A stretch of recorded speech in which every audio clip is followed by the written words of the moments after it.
Friends, welcome to சமையல் செய். எல்லோரும் எப்படி இருக்கீங்க? நல்லா இருக்கீங்களா? இன்றைக்கி வாங்க சூப்பர் டேஸ்டியான ஆட்டுக்கறி குழம்பு எப்படி செய்யலான்றதை பார்க்கலாங்க. இந்த குழம்பு பார்த்திங்கன்னா ரொம்பவே டேஸ்ட்டாக இருக்குங்க. இட்லி, தோசை, சப்பாத்தி கூடலாம் வச்சு சாப்பிட்டா அல்டிமேட்டாக இருக்குங்க. இப்போ வாங்க இந்த குழம்பு சிம்பிளாக நம்ம ஸ்டைலில் எப்படி செய்யலான்றதை பார்த்துடலாம். கறி குழம்பு செய்யறதுக்கு பார்த்திங்கன்னா ஒரு அகலமான கடாய் வச்சுக்கிறாங்க. நல்லா சூடானதுக்கப்புறமா 3 டேபிள் ஸ்பூன் அளவுக்கு எண்ணெய் சேர்த்துக்கிறாங்க. கடுகு வேணும்னா சேர்த்துக்கலாம், இல்லைன்னா கேட்க தேவையில்லைங்க. நான் பார்த்திங்கன்னா இன்றைக்கி கடுகு சேர்க்கலைங்க. இதுக்கப்புறமா கட் பண்ணி வச்சுருக்கிற வெங்காயம் சேர்த்துக்கலாங்க. ஒரு வெங்காயம் சேர்த்துக்கலாம். வெங்காயம் சேர்த்துட்டு நல்லா மிக்ஸ் பண்ணி வெங்காயம் நல்லா வதங்கினதுக்கப்புறமா எப்பயும் போல் இஞ்சி பூண்டு பேஸ்ட் சேர்த்துக்கலாங்க. இஞ்சியும் பூண்டும் பார்த்திங்கன்னா சரிசமமாக எடுத்து நான் அரைச்சி வச்சுருந்தேன். அதிலிருந்து பார்த்திங்கன்னா 3 டேபிள் ஸ்பூன் அளவுக்கு இஞ்சி பூண்டு பேஸ்ட் சேர்த்துக்கிறேங்க. இஞ்சி பூண்டு சேர்த்துட்டு நல்லா மிக்ஸ் பண்ணிக்கலாம். இஞ்சி பூண்டோட பச்சை வாசனைலாம் போய் கொஞ்சம் ப்ரௌன் கலராக வதங்கி வரணுங்க. கறியில் பார்த்திங்கன்னா லேசாக கொழுப்பு கலந்துருக்கிறதுனால எண்ணெய் கம்மியாகவே சேர்த்துக்கோங்க.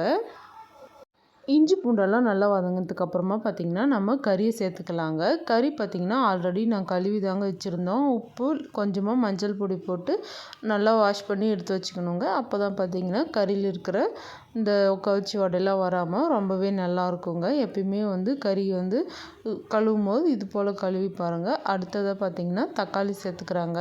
ஒரு தக்காளி அம்மா கட் பண்ணி வச்சுருந்தாங்க, அதை சேர்த்துக்கிறாங்கங்க. சேர்த்துட்டு நல்லா மிக்ஸ் பண்ணிவிட்டு குழம்புக்கு தேவையான அளவுக்கு உப்பு சேர்த்துக்கலாங்க. ஒரு 2 டேபிள் ஸ்பூன் அளவுக்கு சேர்த்துக்கலாம். இன்றைக்கி பார்த்திங்கன்னா 2 கிலோ கறி வச்சு தான் நம்ம சமைக்க போகிறோம். 1 கிலோவுக்கு 1 டேபிள் ஸ்பூன், 2 கிலோவுக்கு 2 டேபிள் ஸ்பூன் அளவுக்கு சேர்த்துக்கலாங்க. நம்ம மசாலா அரைச்சி சேர்த்துக்க போகிறோம். கறி பார்த்திங்கன்னா நல்லா மிக்ஸ் பண்ணி வதக்கிக்கலாங்க. எண்ணெயிலே நல்லா வதங்கும் போது தான் டேஸ்ட் ரொம்பவே நல்லாயிருக்குங்க. கறி ஒரு பக்கம் வதங்கிட்டேன். இப்போ வாங்க மசாலா அரைச்சி எடுத்துக்கலாம். மசாலாக்காக பார்த்திங்கன்னா தக்காளி கட் பண்ணி வச்சுருக்காங்க. ஒரு 7லேருந்து 8 தக்காளி.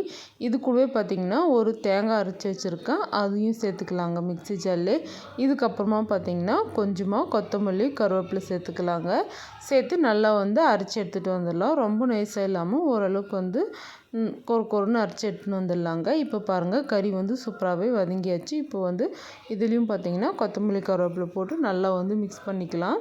மிக்ஸ் பண்ணிவிட்டு நல்லா வதங்கட்டுங்க. தண்ணியே சேர்க்கல, எந்த அளவுக்கு தண்ணி வந்துருக்குதுன்னு சொல்லிட்டு பாருங்கள். இப்போ பார்த்திங்கன்னா 3 டேபிள் ஸ்பூன் அளவுக்கு நம்ம வீட்டில் அரைச்ச குழம்பு மசாலா சேர்த்துக்கலாங்க.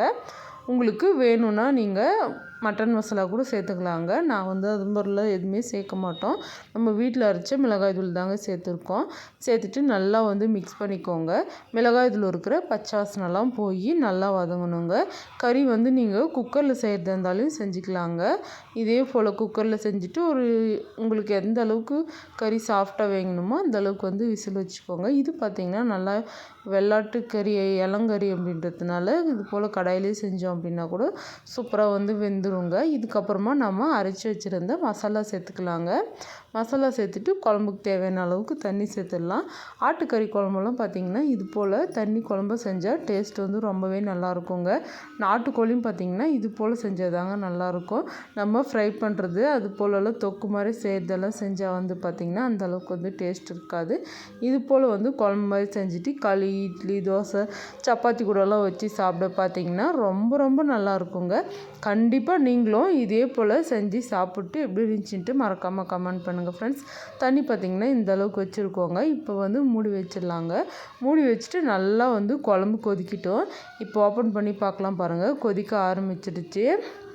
இந்த நுரையெல்லாம் நல்லா கொதித்து நல்லா எண்ணெய் பிரிஞ்சு வரணும். அதுக்கப்புறமா நம்ம இறக்கிடலாம். இப்போ பாருங்கள் சூப்பராக கொதியெல்லாம் அடங்கியாச்சு.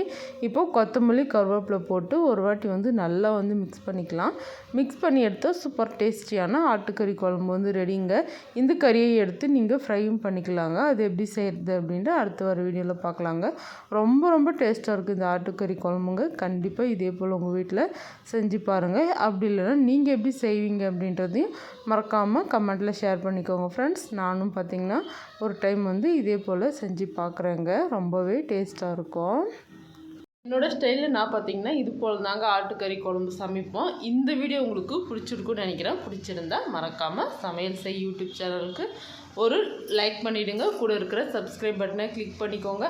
அடுத்ததாக ஒரு இன்ட்ரெஸ்டிங்கான சமையல் வீடியோவில் பார்க்கலாம் ஃப்ரெண்ட்ஸ். அது வரைக்கும் பாய்.